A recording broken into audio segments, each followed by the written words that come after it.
Hey everyone, and welcome back again to Local Lifestyles. Well, you know, February is Heart Month, and we have Merritt Bates-Thomas, who is the Public Information Officer and Health Education Director for the Green River District Health Department, with us this morning. Always great to talk to you. And February is a big month. You have your red on, and your little pin too. My red dress pin. So this is obviously Heart Month, and there are some important risk factors that we need to talk about that can lead to heart disease. There's 3 of them, so let's kind of go through them first.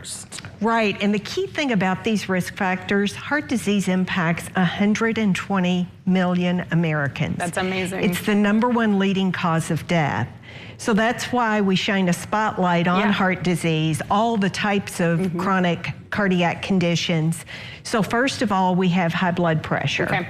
Now, we typically think of that golden measure as 120/80. That's really at the point you could be shifting into pre-hypertension. So the key thing is just having a conversation with your physician around what's ideal for you. Right. Knowing your numbers and asking your physician what's best for you. And keeping track and how maybe if they change or not. If there's a fluctuation. For you, like you said. And do you need to self-monitor between visits? True, yeah, and maybe how to do that, if you can do it yourself or if you need somebody to do that, find a way to do it. And we have a program, right, that can fit that bill. We'll talk about it another day.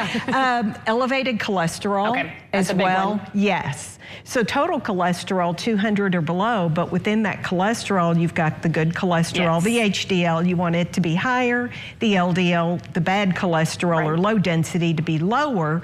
Then you've got a thing called triglycerides. And all of those things can figure and factor in as those numbers start to increase into contributing to heart disease problems. That's right, and those numbers, they can change too over time, so it's really keeping track of them, and you keep track of them by going to your doctor regularly, having your checkups, getting your blood tested so they can run all those numbers for you. Exactly, and follow through on those key things is so important. And then lastly, and people don't typically connect this, but because diabetes can have such a significant effect on the cardiovascular system, the vascular system, it's important to know your number related to your blood sugar level. Gotcha. Is it normal?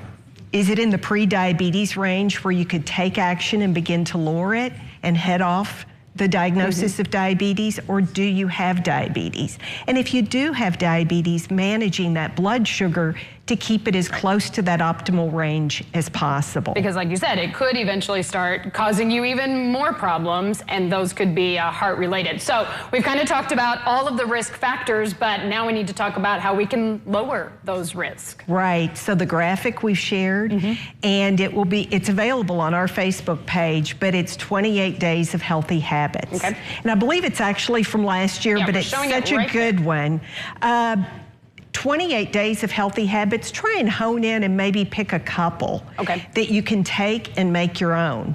Some of my favorites are healthy snacking, walking an extra 15 minutes. And that makes a big difference, and walking is enough. Yes, and beginning to do that on a consistent basis. Another one is see how many push-ups you can do in a minute. That's daunting. What about taking a minute to see how long you can hold and do like a plank or just a static push-up? And then from there, as you're able to do that, that increases your arm strength and you're able to do those push-ups. That's right. And a real quick COVID update for us, Merritt. Yes, so our COVID numbers for the month of January released today. Numbers have dropped slightly. We are in a low community level, which is a celebration of sorts, but we can't let our guards down. Never. It's important for us to maintain current vaccination. If you're not up to date with your boosters or getting vaccinated at all, those vaccinations are available.